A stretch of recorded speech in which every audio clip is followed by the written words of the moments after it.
자, 7년 연속 뉴스공장 경제가정교사 최병 교수님 나오셨습니다. 네, 안녕하세요. 예. 오늘은 어떤 소식입니까?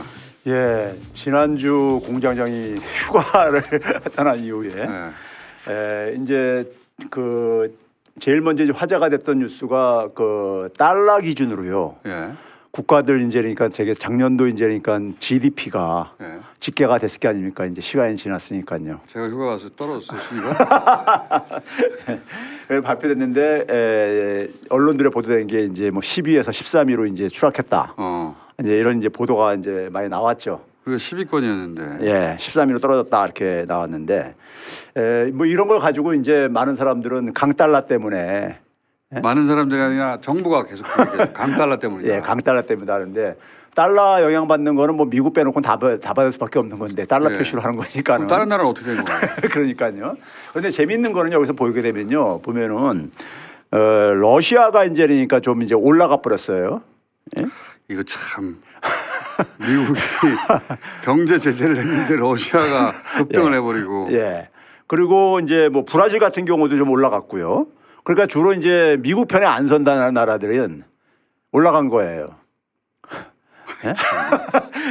호주도 우리 위로 올라왔네요. 그렇죠. 호주는 우리나라 인구의 한 뭐 절반 조금 더 되는 나라인데, 예? 우리를 이제 그러니까 앞서게 됐죠. 아니 전쟁을 하고 있는 나라보다 지금 어떻게? 근데 이제 제가 이제 주목하고 싶은 것은 뭐냐면은 1인당 GDP예요. 1인당 GDP. 1인당 GDP 달러 기준으로. 예. 그 다음 이제 표를 이제 그 보여주시면 나오고 있는데, 이게 이제 1위부터 13위권에 이제 앞에 있는 국가들을 이제 쭉 이제 그 본 거예요. 예. 13위권. 우리가 13위로 밀려났으니까는. 근데 이제 달러 기준으로 보게 되면 우리나라가 일본 다음으로 많이 떨어졌어요. 예, 일본 다음으로 7.7%나 하락을 1인당 했으니까요. GDP가 확 떨어졌네. 예, 7.7%나 하락을 했으니까요. 우리가 사실은 올해 정도 되면은 일본을 1인당 GDP에서 이길 거라고 했었는데 그렇죠. 우리가 7.7% 마이너스가 되는 바람에 못 이겼네. 35,000달러대에 있다가 32,000달러대로 쭉 추락했다 버리니까. 그러니까 35,000대를 그대로 유지만 했어도 이기는 건데. 그렇죠. 그런데 여기서도 재밌는 게 보게 되면요. 제가 이제 그 그린 색깔하고 이제 빨간 색깔로 표시했는데 저 나라들이 보게 되면 이제 중국, 인도, 러시아, 브라질 이런 나라들이잖아요. 이런 나라들은 크게 1인당 소득이 증가했어요. 미국하고 척을 친 나라들이 다 올라갔네요. 러시아가 제일 많이 올랐어요. 22.4%나 올라갔어요. 그러니까 우리나라 뉴스를 기준으로 보면 예. 미국하고 척진 나라들은 다 망해야 되는데 그렇죠.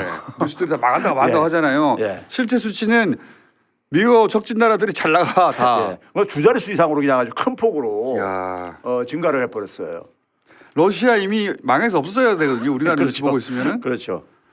우리나라 뉴스가 얼마나 편파적이고 그 일방적입니까? 예. 제한적이고. 그러니까 이게 참 진짜 그 우리가 얼마나 이제 우리나라 언론들이 이 우물한 개구리처럼 살고 있는가가 보여주고 있는 하나의 지금 실상인데. 일본도 마이너스가 심하네. 예. 일본이야말로 이제 그 환율이 어쨌든 간에 거기는 통화 정책을 구사를 못 하니까는 그런 나라고요. 그래서 1인당 GDP가 굉장히 그 충격적인 결과를 좀 이제 나왔기 때문에 제가 이제 추가로 소개를 한 거고요. 이 강달러 때문이 아니라 우리 예. 경제 체력이 떨어진 거 아닙니까? 그렇죠. 체력이 떨어진 거죠. 그러니까 성장률도 이제 그러니까 여기에 영향을 미치는 것이고 달러 환율만이 아니라요. 이 상태로 가면은 3만 달러 이하로 떨어질 수도 있는 거 아니에요? 그렇죠. 3만 2천까지 떨어졌네. 자, 그다음에 이제 지난주에 이제 발표된 게 고용 지표가 6월달 고용 지표가 발표가 됐어요. 아니 이거 여기까지 얘기해야 되겠어요. 우리가 팬데믹 때 예. 경제 튼튼했잖아요. 예. 그래서 이탈리아를 이길 것이다. 그렇죠. 이탈리아를 이길 것이라고 했는데 이탈리아 이기는커녕 야, 1년 만에 불과 1년 만에 이렇게 돼버렸네. 예. 이건 그냥 실력이죠. 예. 자, 그다음에요. 예. 고용 동향이 발표가 됐어요. 예. 고용 동향이 발표됐는데 정부에서 이제 그러니까는 이 6월 고용 동향을 발표하고 나서 소개한 게 이제 그러니까는 그 위에 이제 상단에 그 예. 보도 자료로 이렇게 그 기재부에 고용률 역대 최고. 예. 실업률 역대 최저. 예. 이렇게 엄청나게 좋은 것처럼 들리는데. 예. 근데 이거를 국민들이 체감하는 국민들이 저는 좀 몇 명이나 있을까 생각이 들어요. 현실이 뭡니까? 현실은 뭐냐면은 이게 이제 우리가 알다시피 저 빨간색 선이 뭐냐면은 예. 취업자 증가 중에서 이제 60세 이상이 차지하는 비중이죠. 100%가 넘는다는 얘기죠. 아, 지금 오른쪽으로 쭉 치솟은 그 빨간 선 132% 이게 예. 노년층 취업 증가율이에요? 그렇죠. 노년층이 차지하는 비중이죠. 비중이다. 취업자에 대해서. 그러니까 전체뿐만 아니라 그러니까 어쨌든 간에 취업자 그 밑에 연령층들은 그러니까 줄어들고 있다는 얘기죠. 그러니까요. 아래는 줄어들고 있는 것이고 그때 그렇죠. 100%가 넘는다는 얘기는. 132%라는 얘기니까. 예. 전체 중에 132%니까 전체 그 연령 이하는 70%로 줄었다는 거 아니에요?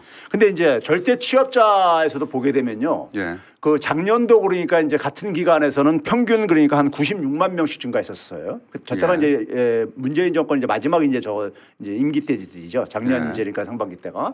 그다음에 이제 그 올해 상반기 쪽에 보게 되면 평균 이게 이제 그 37만으로 이제 줄어든 거예요. 3분의 1이 됐네. 그렇죠. 거의요.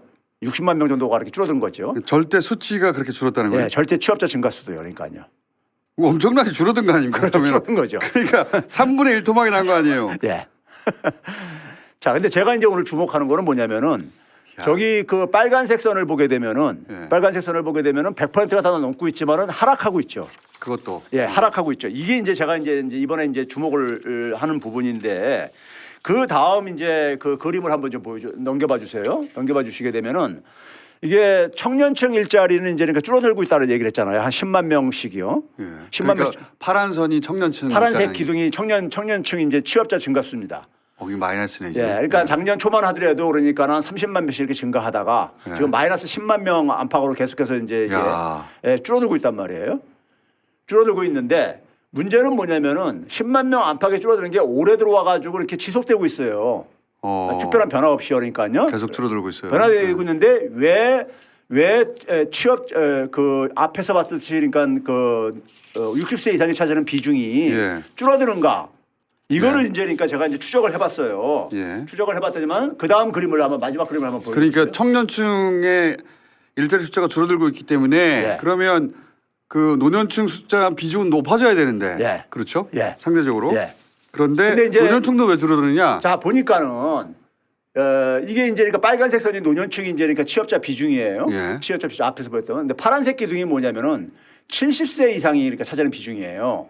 어허. 70세 이상. 예. 그러니까 특히 이제 뭐냐면 이게 같이 움직이고 있잖아요. 빨간색 선하고요. 예. 그러니까 60세 이상 중에서 특히 70세 이상 같은 경우는 거의 사실 은퇴를 하고 난 이후에 이제 그러니까는 강제 노동 하시는 분들입니다. 강제로 그러니까 일을 안 하면 먹고 살기 힘들어 가지고. 예, 예. 이게 이제 주로 이제 공공 일자리에 의존하는 네네네. 분들이죠. 특히 그러니까 70세 이상은요.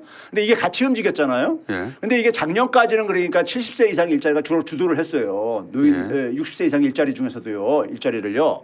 근데 올해 이게 이제 줄어들고 있는 거예요. 70세 이상의 일자리가 줄어들고 있다. 줄어들고 있잖아요. 파란색 기둥이 줄어들고 있잖아요. 공공 일자리가 줄어드는 겁니까? 줄어들고 있는 거죠.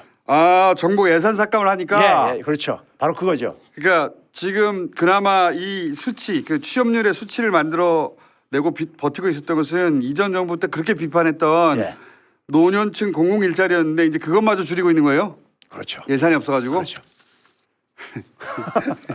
자, 그 결과가 지난주에 이제 매달 이제 그러니까 재정 동향을 발표를 합니다. 정부의 살림살이인 재정을 정리해 발표를 하는데 7월 달 것이 그러니까 두 달 전권을 정리해서 발표를 해요. 되게 두 달 이후에 발표하는데 예. 여기 보시게 되게 되면은 5월 달까지 예. 정부의 수입이 37조 원이나 감소를 했어요. 그거 뭐 부자 감소했으니까. 예. 그리고 뭐 이제 뭐 그리고 경기도 그렇고. 경제도 안 좋으니까. 그런데 그러다 보니까 지출을 55조 1천억 원이나 줄였어요. 그러니까 써야 될 돈을 안 쓰고 있다는 그렇죠. 거잖아요. 그러니까 그 중에서 예를 들면 그 노년층 공공 일자리 예산도 줄여버리는 거 아닙니까? 그렇죠. 그죠? 예.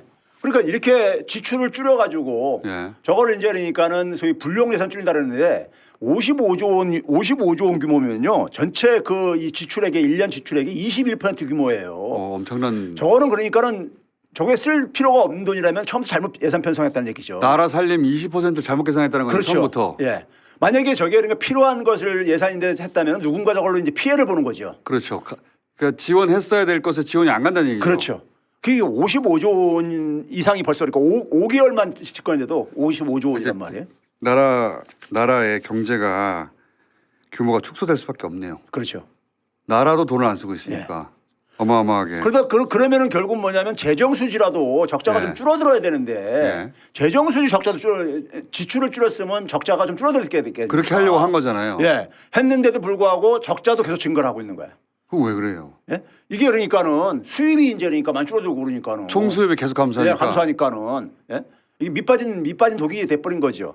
그러면 국가 채무는 계속 올라갈 거 아닙니까? 그렇죠. 국가 채무가 그래서 5개월 동안에 55조 3천억 원 증가했어. 야. 이게 중앙정부 저기 저 국가 채무만이요. 예? 이게 이렇게 작년도 그러니까는 8개월 동안에 윤석열 정부가 작년 5월 달부터 집권했잖아요. 그러니까 8개월 동안에 32조가 증가했는데 그걸 초과한 거야 이미. 공공 지출은 줄이고 있는데도 예. 나라 경제 규모가 쪼그라들고 예. 그리고 부자 감세하고 예. 하면서 세수도 쪼그라들고 예. 그러다 보니까 적자 폭은 줄어드는 게 아니라 계속 늘고 그렇죠. 그러면서 국가 채무는 계속 늘어나고 아주 최악이네. 그렇죠. 모든 지표가. 예. 야. 그러니까 재정 수지가 이 정부가 삼고 있는 관리 수지가 올해 1년치 목표를 이미 초과해 버렸어요. 예? 이게 이 정부가 얘기하는 건전 재정의 실체입니다. 이게. 이게.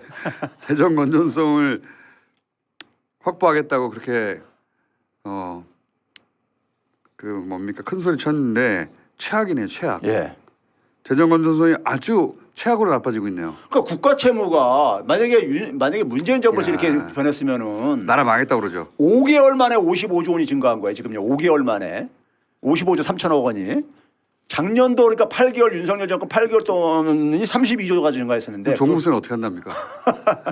종부세도 큰 영향을 미치고 있는데. 종부세도 그래서 원래 정상화 시킨다는 것을 이제 그러니까 그것도 그냥 없던 걸로 지금 하고 있잖아요. 잘하는 구석이 뭐 한 군데라도 있어야 되는데. 근데 이 재정을 보게 되면 진짜 걱정스러운 거죠. 이게 지금 그러니까 우리나라 이 보수 언론들이 만약에 문재인 정부에서 했으면은 어떤 평가를 할까 저는 가는데 이게 지금 상당히 끔찍한 겁니다. 그 재정의 지금 상황이에요 지금요.